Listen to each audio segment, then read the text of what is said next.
아, 오늘은 제 화면을 좀 밑으로 옮겼습니다. 자꾸 시간 때문에. 요거는 131회 건축 전기 기술사고요. 저번에 이어서 어, 각 교시별로 하는 것보다요. 문제를 보고 전체적으로 몇 문제 좀 선생님들께서 들어보실 만한 내용만 좀 하려고 합니다. 에, 1교시 문제는 태분한 정리 계산은 뭐 그냥 풀어보시면 되는 겁니다. 이거 뭐 별도의 내용이라든가 뭐 이런 거 필요 없고요. 뭐 비접지 국부 등전이 본딩도 이미 KC에서 많이 노출된 문제죠. 그래서 이런 노출된 문제들은요, 틀리면 안 되는 겁니다. 이렇게 확실하게 정리를 해 주셔야 되고요. 이 3번 문제, 고주파 영향 대책. 요거 한번 보면요. 문제가, 이런 문제들은 일단은요, 딱 느낌을 가지셔야 되는데, 한 페이지 못 쓴다.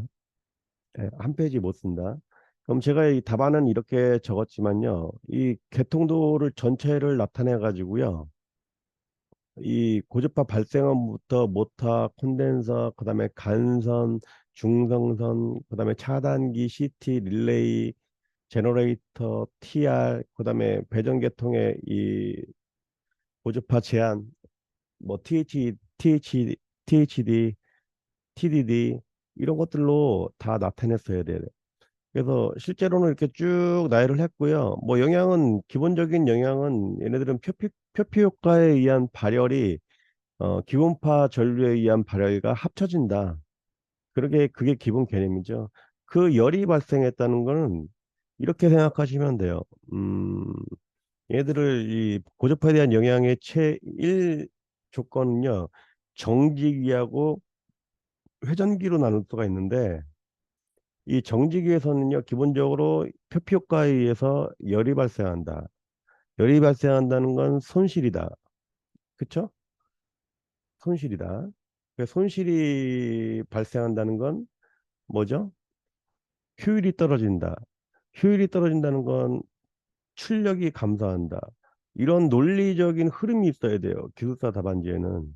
기술사 답안지에는 내가 외운 걸 앞글자 따가지고 공부하는 걸 그래서 제가 별로 안 좋아합니다. 왜냐면은요, 앞글자 따게 되면 이 논리적인 흐름이 없어요, 답안지에. 그래서 이 앞글자 따서 공부하시는 게 처음에는 좋아 보이지만 그렇지 않습니다. 나중에 가면은 이 답안지에 이 우선순위가 있거든요. 중요도, 뭐가 중요한지, 뭐가 중요하지 않은지, 이 앞글자로 공부하시는 분들은 나중에 후회해요. 물론 일부 앞글자 하실 수도 있지만, 에, 앞글자는 많이 그렇게 활용하진 않습니다. 그래서 이 THD, TD 이런 수식들을 좀 많이 써주시는 분들이 유리하겠죠. 대표적으로 THTDD 수식 써주셔야 되고요. 답안지에. K팩터 수식 이런 거 써주셔야 되고요. 그다음에 I2 발전기의 I2EQ 역상분 내량 써주셔야 되고요.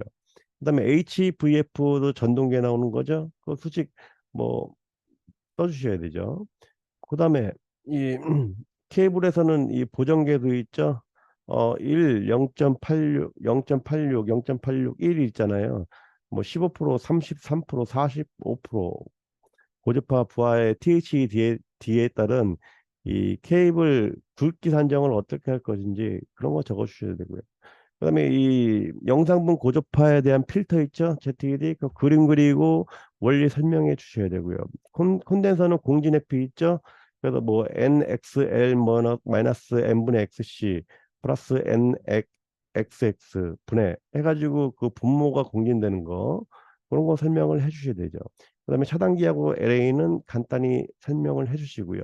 그래서 LA는 이 누설 전류를 보통 우리가 0.5mA로 억제하지만 이 삼고주파 전류에 의해서는 그거의 10분의 1인 0.05mA로 억제하죠. 누설 전류의 10분의 1의 고주파가 영상분 고주파가 있으면은 LA도 삼고주파의 영향을 받는다. 그렇게 하는 거죠. 이런 내용들을 답안지에는 이렇게 있지만요. 실제 시험에서는 이렇게 안 씁니다. 이거는 이제 공간 때문에 제가 이렇게 표현해 놓은 것뿐이고요. 실제 답안지에서는 여기에 수식하고 공식하고 쫙 이렇게 다 박혀 있습니다. 이게 실제 답안지거든요. 그렇게 좀 생각을 하시고 그다음에 요 4번은요, 배전 간선 사용 목적 분류고요. 얘네들은 이 국가 건설 기준에서 나온 거예요. 그래서 국가 건설 기준에 이 간선 부분을 찾아보시면 되겠습니다. 그다음에 5번 같은 경우는요, 콘덴서 단자 전압 상승이에요. 그래서 얘네들도요, 수식이 여러 개 있어요. 이 고주파가 콘덴서만 있을 때, 리액터 말고요, 콘덴서만 있을 때는 이렇게 단자 전압이 상승해요. 여기 XC가 저기 이 고주파 영향을 받죠. n분의 XC니까 2분의 XC 따라락 n분의 XC 해가지고 다 합치면은 우리가 알고 있는 책에는 이수식밖에 안 나와 있거든요. 이 유도식이 없어요, 책에는. 그래서 이런 것들은요, 공부하실 때 이런 결과식이 나오면요, 이 유도식이 어떻게 나왔는지를 생각을 많이 해보셔야 돼요. 유도도 해주면 더 고득점 받겠죠. 그다음에 6% 리액터 치부식 콘덴서 과전압은 저기 6% 올라가죠. 왜냐면 얘가 6%니까 여기서 어 전압 강화 이 전압 전체 전원 전압은 2죠. 이가 걸렸는데 여기서 6%의 전압 강화가 발생하죠. 그럼 전체 전압이 2라가 얘가 1P라고 하면은 여기서 마이너스 J 0.06이 발생했다는 얘기죠. 그럼 얘네들은 1.06배 전압이 상승할 수밖에 없는 겁니다. 그 논리를 이해를 하셔야 되겠죠. 얘는 5고조파에 대한 대책으로 6% 리액터 치붓이에요.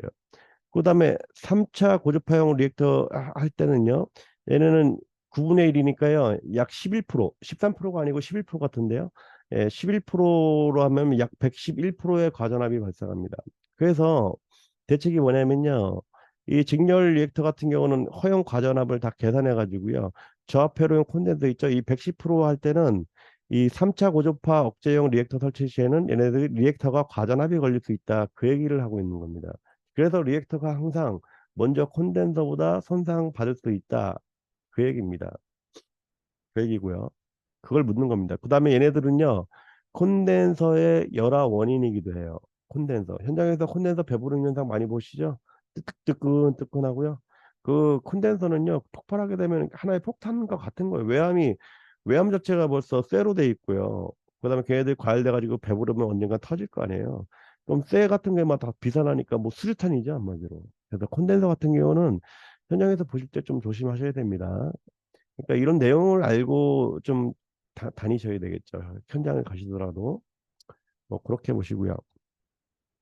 그다음에 전원 MCB 설명 얘네들은 초칠인데요. 한번 내용 제가 써놓은 거 한번 읽어 보십시오. 그래서 이런 그림 같은 거 얘네들이 이 두 개의 금속체의 이 뭐죠? 이 팽창률의 차이로 접점을 형성하고 안 한다. 이게 얘네들은 그런 것들이 열동형이죠, 열동형. 그렇죠? 그다음에 이렇게 무브벌 코어, CT 코어 해가지고요. 얘네들은 이제 이 전자석 형태로 되어 있습니다.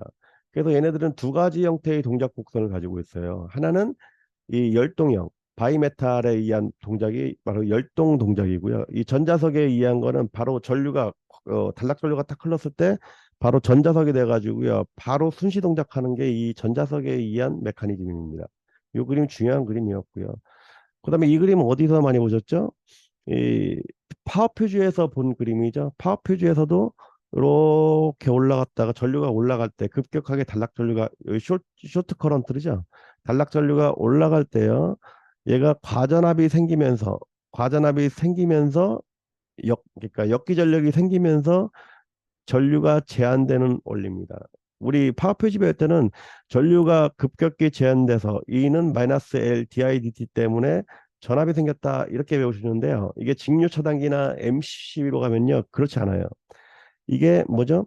역전압이 생겼기 때문에 전류가 제한되는 원리다. 이렇게 설명하거든요. 직류 차단기에서는. 얘네들을 뭐 보충 설명 좀 더 뭐 드릴까? 네. 이런 원리입니다. 이런 원리. 이게 좀 보충 설명이 좀 필요해서 1-6번 보시면요. 요 원리가 중요한 그림이에요. 이 원리가 뭐 왜 중요하냐면요. 이겁니다. 이 원리가 바로 어디 쓰인 이 적용이 어디 쓰이냐면요. 우리 파워퓨즈 한류요. 한류형의 원리고요. 그다음에 MCB 차단 원리고요. 그다음에 DC 차단기 원리입니다. 그래서 DC 차단기에서는 어떻게 얘기하냐면요. 이렇게 얘기합니다. 어, 전원전압이 2가 있고요. 전원전압이 그림은 안 그리겠습니다. 전원전압에 2가 있고요. 여기에 이제 전류가 흘러서 전압강화가 발생하고요. 그다음에 코일도 있죠. 코일도 있습니다. 그래서 선로의 DT 마이너스 이 아크 전압, 아크 전압이 0이라는 이런 KVL 공식이 성립하는 거예요. 키로이오프 법칙, 볼트 법칙. 그래서요. 여기서 이 LDIDT가 중요한데요. 왜 그러냐면은 이 전류의 변화율이요. 이게 하면은 E 마이너스 RI 마이너스 UA가 되거든요. 그럼 이 전류의 증가율이요. 음이 돼야지. 이 전류의 증가율이 음이 된다는 건 무슨 의미냐면요. 이겁니다. 요거. 이게 전류의 증가율이 지금 음이 됐죠? 이게 전류의 증가율이 음이란 얘기예요. 이게 이 전류의 증가율이 음이 돼야지만 얘네들이 강제로 전류 0점이 되는 겁니다. 이게 이 뜻이에요. 이게 그래서 그렇게 하려면은 여기서 E는 상수고요. 그다음에 마이너스 RI도 고정값입니다. 그럼 뭐가 커야 돼요? UA가 이 아크 전압이 커야 돼요. 아크 전압이 커야 됩니다. 그렇죠? 그래서 이 아크 전압이 커지는 거예요. 아크 전압이 커지게 되면은 얘네들이 강제로 전류 0점이 된다. 그 논리를 말하는 게 이게 바로 파워퓨즈 MCB DC 차단기의 세 가지 원리에 동시에 사용되는 메커니즘인 거예요. 굉장히 중요한 그림이고요. 시험장에서 많이 뜹니다. DC 차단기 나올 때도 이 그림하고 수식 써야 되고요. MCB도 원래는 이렇게 쓰는 게 맞는 겁니다. 그래서 그런 원리다. 이해하시고요. 나머지는 읽어보시면 다 아시는 내용일 겁니다. 그렇고요. 그다음에 7번 한번 얘기를 해볼게요. 7번 케이블 트레이. 이 문제가요. 좀 그래요. 왜냐면은 지금 케이블 트레이 선정이란 말이에요. 선정. 그럼 선정인데 이 KC 원문에서 그대로 낸 겁니다. 원문 12개를 얼마나 내가 많이 썼느냐 그걸 물어보는 건데요. 근데 그 내용을 실제로 들여다보면은 자, 적합한 강도 모든 전선을 지지할 때 그러니까 케이블의 몇 T, 뭐 2.3T, 2.3T, 2.6T, 3.2T 뭐 이런 것들이죠. 이거는 이해해요. 좋습니다. 이거 오케이. 그다음에 이 지지되는 하중, 케이블 하중을 견뎌낸다. 뭐 이것도 강도하고 하중 당연히 고려해야 되는 거죠. 이거 기계적 강도를 얘기하는 거죠. 케이블의 기계적 강도. 그다음에 뭐 매끈한 마감, 매끈 전단의 피복등 매끈해야 되죠. 얘네들은 이제 마감 상태를 얘기하는 거죠. 그럴 수 있습니다. 그다음에 내식 재료, 방식성 이것도 뭐 이해합니다. 내식성. 그다음에 측면 레일이 있어야 된다. 뭐 이것도 뭐 케이블이 이제 옆에서 이렇게 탈착되지 않게 막는 거. 뭐 그렇습니다. 그다음에 구조는요. 배선의 방향 및 높이를 변경해야 된다. 뭐 이렇게 옆으로 틀거나 아니면은 올라가거나 뭐 그런 거죠. 그다음에 재질입니다. 난연성 재료. 난형성 재료입니다. 뭐 케이블 자체가 난형 케이블이잖아요. 그러니까 그런 거고요. 그다음에 완전하게 접속해야 된다. 정기적으로 완전하게 접속할 수 있는 구조여야 된다. 완전하게 접속해야 된다. 대표적인 게 뭐죠? 우리가 케이블 점퍼, 본딩 점퍼 하죠. 그 본딩 점퍼도 양쪽으로 해도 되고 한쪽으로 해도 돼요. 법적으로 한쪽으로 해도 크게 문제는 없습니다. 단 이 케이블 트레이 연결했을 때 얘네들이 0.2옴 이하로 나와야 되겠죠. 케이블의 압력이 가해지지 않도록 지지해야 된다. 지지의 또 방법을 얘기한 겁니다. 그 다음에 어, 뭐 필요시에는 불연성의 카바를 설치해야 된다. 그 다음에 관통부는 불연성의 물질로 충전해야 된다. 이 충전이 해야 된다는 게 이 케이블 트레이 선정하고 관계가 있나요? 이건 좀 이상하지 않나요? 이건 시공 방법인 거죠. 그쵸? 이게 시공하고요. 케이블 트레이 선정할 때 이런 거보다는 오히려 다른 뭐 내용이 더 들어가는 게 케이블은요. 선정하는 거하고 결국에는 시공 방법하고 두 문제밖에 없잖아요. 케이블 트레이에 뭐가 있겠습니까? 그죠? 근데 이 시공하고요. 이 선정하고 좀 애매모호한 내용들이 있어요. 그런 것들을 좀 구분을 했었으면 좋겠다. 그래서 선정하고 시공하고요. 지금 선정 나왔지만 나중에 또 시공이 한번 나올 겁니다. 그래서 선정하고 시공 방법에 대해서 두 개를 구분해서 알아가지고 계시면 좋겠죠. 그래서 뭐 시공에서는 케이블의 뭐 이격거리, 그죠? 시공에서는 케이블의 이격거리가 있잖아요. 그죠? 이런 것도 한번 저기 선생님들이 한번 보셔야 되는데 뭐 케이블 트레이가 있으면요. 이격거리, 이격거리는 보통 단선은 어떻게 이격합니까? 이렇게 있으면은 뭐 단선이 이렇게 있고 뭐 이렇게 있다. 그때의 이격거리는 얼마죠, 이게? 요 이격거리가 단선일 때요. 단선일 때는 2D이죠. 단선일 때는 2D예요. 이 제일 큰 이 케이블 직경에 2D를 이격하고요. 이게 단선일 때는요. 단선일 때는 그죠? 단선일 때는 2D예요. 이격거리가. 어, 그다음에 동상 다조포설일 때는요. 동상 다조포설일 때는 1D입니다. 1D. 이런 것들을 기준을 잘 알고 계셔야 되고요. 그다음에 이 벽과의 이격거리 얼마? 뭐 손가락에 손이 들어가야 되니까요. 그다음에 얘네들 최근에 또 하부 트레이하고 상부 트레이하고 간격이 얼마요? 10전? 아니죠. 20전? 아닙니다. 보통 현장에서 20전 하잖아요. 20cm. 그죠? 근데 이게 요 H의 3배만큼 이격하라고 했죠. 지금 보통 하면 이 H가 얼마입니까? 이 H가 10cm잖아요. 100짜리잖아요. 요게 100짜리잖아요. 요게 100짜리잖아요. 100짜리인데 요 간격을 얼마로 하라는 얘기예요. 기존에 보통 현장 가면 200 정도 돼 있는데 지금 요 간격을 얼마로 하라는 얘기예요? 300 정도로 하라는 얘기죠.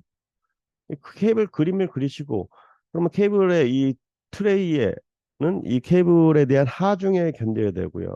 기회적 강도가 있어야 되고요. 그렇죠? 그다음에 얘네들의 이 아연 도금이니까 부식에 대한 대책이 있어야 되고요. 그다음에 여기서 두 개가 이렇게 점퍼가 돼 있어야 되죠. 여기 요 트레이 요 길이마다 3m인가요? 트레이가 기준 규격이 그럼 여기마다 이렇게 점퍼 문딩을 해야 되죠. 얘네들의 저기 뭐죠? 연결했을 때 얼마로요? 전체가 0.2옴 이하가 나와야 되고요. 이하. 그다음에 이 케이블 트레이는 보호도체로 쓸 수 있다 없다? 보호도체로 쓸 수 없다. 시공에 관련된 거 얘기하는 겁니다. 그다음에 아까 여기 이 안에서는 전선에 접속이 있으면 안 된다. 안 된다. 그다음에 여기에서는 또 뭐가 있습니까? 이 렁 같은 것도 있죠. 렁. 이렇게 있어 가지고요. 얘네들이 쭉 가게 되면 얘네들이 이렇게 요 또 사다리처럼 이렇게 렁 간격이 있죠. 이 렁 간격도요. 이게 중요한 겁니다. 왜냐면 렁이 너무 이게 이 케이블 트레이가 1000짜리까지가 막 규격품일 텐데 막 1200, 1400짜리 넘어가잖아요. 그러면 이 렁 간격이 150, 200 정도 안 되면요. 300대잖아요. 그러면 처집니다. 이 렁에 대한 거. 렁. 그래서 케이블 트레이 이 포설에 대한 걸 잘 알고 계셔야 돼요. 그다음에 법이 바뀌었죠, 지금. 여기 저기 뭐야? 1단 포설하는 게 원칙입니다. 단심 케이블을. 무조건 1단이에요. 다심도 마찬가지예요. 무조건 1단만 하게끔 돼 있습니다. 그게 원안이에요. 옛날에는 이렇게 삼각포설도 이렇게 있었잖아요. 그죠? 삼각포설도 할 수는 있긴 있는데 원안은 1단 포설이 원안입니다. 삼각포설.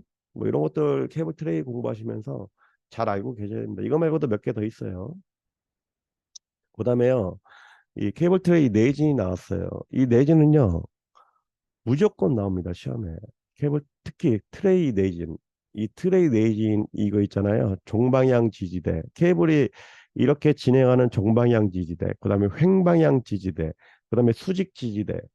전단볼트 보강대 종방향 횡방향. 이거 무조건 나오고요. 나오고요. 앞으로 현장에서 케이블 트레이는요. 무조건 이렇게 하셔야 될 겁니다. 무조건. 그러면 지금의 기존에 있던 이 앙카볼트나 뭐 인서트를 하나 박았다고 하면요. 지금 두 개, 두 개가 더 추가되겠죠. 하나, 두 개, 세 개. 그러니까 한 곳에 요거 하나만 있었다고 하면 요거 추가되고 요거 추가되고. 그렇죠? 네. 이런 거 전기실에 이게 전기실에 이게 들어가면요. 이제 이 단열재 공사할 때 이제 힘들어 하실 거예요. 단열하시는 분들이. 그러려면 어떻게 해야 돼요? 이 단열재보다 이 전기 공사가요. 선시공 들어가야 될 겁니다. 지금 단열재가 없는 현장들은 크게 문제가 안 되는데 가끔 보다 보면 이 전기실에 천장에 단열재를 막 20점, 30점 이렇게 하는 현장들이 있어요. 지하층 전기실이 특히 어디에 있을 때요?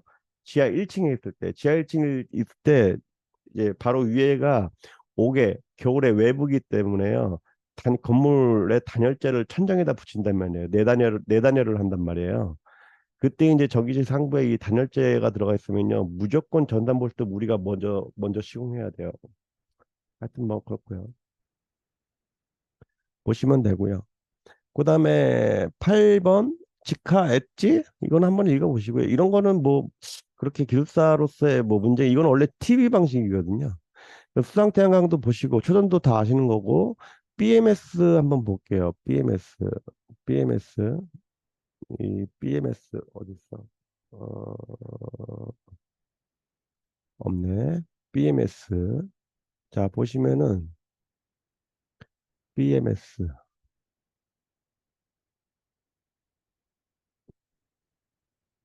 이거는 한 3, 4년 전부터 아시겠지만 나온다고 했는데 좀 늦게 나온 감이 없지 않아 있습니다. 원래 3, 4년 전에 ESS 나오면서요. 원래 아니면 리튬이온 배터리 LIB 나오면서 바로 나왔어야 되는 문제예요. 특히 최근에 또 화재가 문제되면서 바로 나왔어야 되는 문제인데 조금 늦게 나온 감이 없지 않아 있습니다. 그래서 다음에는 아마 25점짜리 한번 나올 가능성이 있어요. 개요, 구성, 기능. 이번에 기능 이거 물어봤죠. 얘네들은 기본적으로 배터리를 매니지먼트 관리하는 시스템이기 때문에요. 전류, 실레이, 그다음에 잔류 용량, 그다음에 얘네들의 수명, 그다음에 열화 진단, 그다음에 충방전 제어, 온도 관리 뭐 그런 것들을 하는 겁니다. 그다음에 고장 판단하고요. C레이 중요합니다. 이거 시험에 나왔던 겁니다, 이미. C레이, SOC, DOD, SOH, 셀 밸런싱 이렇게 대표적인 기능이 5가지예요. 그래서 C레이 1C레이는요. 만약에 40A 아워짜리 1시다. 그런 얘기는 걔네들 1시가 1시간이라는 얘기예요. 전격으로 1시간 방전한다. 그러면 0.5C레이 출력을요. 2분의 1로 했을 때는 몇 시간 방전할 수 있어요? 2시간 동안. 그 얘기입니다. 이 C레이 굉장히 중요한 개념입니다. C레이 알고 계셔야 돼요. 그다음에 SOC는 잔존 용량. 그래서요, 이 배터리 SOC는요, 이 배터리가 전원용으로 쓸 것인가, 아니면은 이 전기 자동차용일 건가, 아니면은 전력 보강용이냐, 아니면은 피크 제어용이냐, 이거에 따라서요, 이 규정된 SOC가 있어요. 특히 이 비상전원으로 쓸 때요, 비상부하를 계산한 다음에 이 잔존 용량이요, 그 비상부하보다 무조건 많이 남아 있어야 돼요. 당연하죠. 그래야지 걔네들을 돌릴 수가 있으니까요. 그런 내용입니다. SOC는. 그다음에 DOD는요. 이 만충전에서 얘네들이 깊이 들어갈 수 있는 그러니까 방전을 할 수 있는 방전 심도입니다. depth of discharge. 디스차지는 방전이죠. 방전 심도 깊이다 이거예요. 이 방전하는 깊이다 이거예요. 이게 너무 깊어 버리게 되면요. 이 배터리의 수명에 치명적입니다. 우리 배터리 핸드폰 배터리 선생님 다 갖고 계시죠? 걔네들이 리튬이온 배터리예요. 리튬이온 배터리 선생님들 핸드폰 완전 방전하면 좋은 게 아닙니다. 배터리가 나가기 전에 뭐 20%, 10% 있을 때요. 다시 재충전하는 게 배터리 수명 높이는 방법이에요. 걔네들 아시겠지만 배터리 선생님들 핸드폰 배터리를 완전 방전시키잖아요. 수명이 안 좋습니다. 그런 거를 바로 DOD라고 하는 거예요. 그다음에 얘네들은요. 이 과전류 전압 SOC DOD 이런 것들을 다 해가지고 연산하는 겁니다. 뭘요? 스테이스 스테이트 STATES인데 스테이스 오브 헬스 그러니까 얘네들의 건강 상태를 추정하는 거죠. 즉 수명 열화 상태를 추정하는 방법입니다. 이게 별도의 메커니즘의 방법에 의해서. 근데 이런 것들이요 겁나게 방법이 많아요. 많기 때문에 제가 여기 실어드린 건 대표적인 거를 한번 실어 넣어본 건데 지금도 각 배터리 업체에서요 이런 것들을 다 검토를 다시 하고 있습니다. 그다음에 셀 밸런싱은요. 맨 끝에 이제 배터리들의 이 수명이 얘네들이 병렬 운전하면 걔네들이 용량이 되잖아요. 직렬로 연결하면 걔네들이 전압 형성되고 그 전압 직렬 전압들을 병렬로 연결하면 그 암페어가 늘어나는 거죠. 용량이 그때 이 전압이 틀리면 안 돼요. 그래서 이 패시브하고 액티브 셀 밸런싱이 있는 거예요. 패시브는 얘네들 이 남는 전력을요 저항으로 태워버려요. 저항. 그러니까 발열로 그냥 임의적으로 태워버리는 거고요. 그다음에 액티브는요 남는 전력을 부족한 놈한테 주는 겁니다. 이렇게 해가지고 충전을 맞추는 거예요. 그러면요 이게 무슨 차이냐면은 이 패시브 같은 경우는 맨 끝에 이렇게 균등화된 전압이 좀 낮아지고요. 액티브는 균등화된 전압이 약간 늘어나게 돼 있습니다. 얘가 효율적인 거죠. 근데 이 액티브 하려면요. 여기에 뭐 L이라든가 C 같은 에너지 저장 장치들이 별도로 있어야 돼요. 충방전 같은 있는 뭐 그런 것들이고요. 그다음에 이 그림 굉장히 중요한 그림입니다.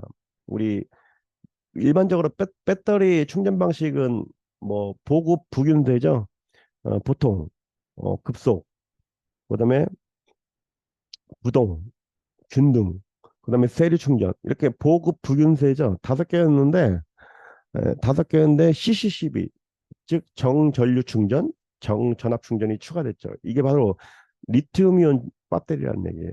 CCCB. 그래서 리튬이온 배터리는요 처음에 정전류 충전을 했다가요 나중에 정전압으로 쫙 맞춰줍니다. 그래서 이 배터리 리튬이온 같은 건요 처음에 전류로 쫙 걔네들의 이 용량을 쫙 들여준 다음에요. 맨 끝에 얘네들의 용량은요. 전압으로 해가지고 사사사사사 해가지고 균등 전압으로 쫙 맞춰주는 그런 충전 방식을 하고 있단 말이에요. 그걸 CCCV라고 그래요. 정전류 정전압 충전. 굉장히 중요한 겁니다. 앞으로 배터리의 충전 방식이 CCCV를 안 넣게 되면요. 다만지가 좋지가 않겠죠. 나머지는 한번 읽어보시고요. 그다음에 13 변압기 병렬 운동이죠. 1교시 병렬 운동입니다. 그래서 이렇게 뭐 이게 뽑았죠. 이게 퍼센트 임피던스에 반비례하잖아요. 변압기 분당이. 그래서 3%, 3.5%, 3.5 했더니 A에는 80.8, 69.2. 근데 얘네들의 전격 용량이 75kV예요. 그러면 얘가 뭐죠? 과부하됐다는 얘기죠. 그럼 이 80.8을요. 어떻게 줄입니까? 8.8을 요 PL 있죠. PL이 PL로 놓고 이렇게 요 공식을 거꾸로 쓰면요. 이렇게 돼요. 그러면 이 PA를 우리가 부하자연한다는 거죠. 뭘로? 75로. 그러면 전체 부하 분담이요. 139.3. 즉 150 부하를 우리가 저기 다 담당 못 한다는 얘기예요. 요게. 그러면 얘네들이 결국에는 A가 75. 이걸로 해가지고 다시 B를 이게 PL이 바뀌었죠? 다시 때려보면은 64점, 69.2에서 64.3으로 줄어들어요. 이렇게 됐다는 얘기예요. 이거를 내가 만약에 이렇게 빨리 풀고서 더 점수를 받으시려면은 어떻게 하면 좋겠습니까? 여기에는 안 넣었지만 1-13번. 지금 이게 무슨 얘기죠? 이 퍼센트 임피던스가 다른 거죠? 그래서 얘들을 팩터드로 그리면은요, 이렇게 되는 거죠. 하나는 퍼센트 임피던스가 뭐 3.5, 뭐 이렇게 됐다는 얘기고요. 뭐 하나는 3.5고 하나는 3이다. 예. 원래는 얘네 퍼센트 임피던스가 같으면요. 그죠? 더 많은 같은 용량으로 똑같았으면 한 이 정도, 두 개 이 정도 용량을 담당할 수 있는데, 그죠? 얘네들이 과부하가 됐단 말이에요. 이 작은 놈들이. 그죠? 3.5, 3%짜리란 말이에요. 얘네들 과부하 됐으니까요. 얘네들이 용량을 더 줄이고요. 그만큼 이 3%짜리잖아요. 이 3%, 3.5%짜리도 용량이 줄었다 그 얘기죠. 그래서 얘네들을 이걸 팩터로 어떻게 표현할 건지 더 고민하셨으면은 좋은 답안이 됐겠죠. 그다음에 퍼센트 임피던스가 다른 경우는 대표적인 게 3 플러스 4J 뭐 이렇게 돼 있고 그죠? 요건 아마 이제 일반적인 내용이 있는 거죠. 이렇게 될 때 하나는 이렇게 그다음에 하나는 뭐 내가 4 플러스 뭐 이렇게 돼 있다. 이 크기는 같은데 이 임피던스가 틀리게 됐다. 그때 어떻게 되는 거죠? 얘들의 합은요 이렇게 되는 거죠. 합은 최종적으로는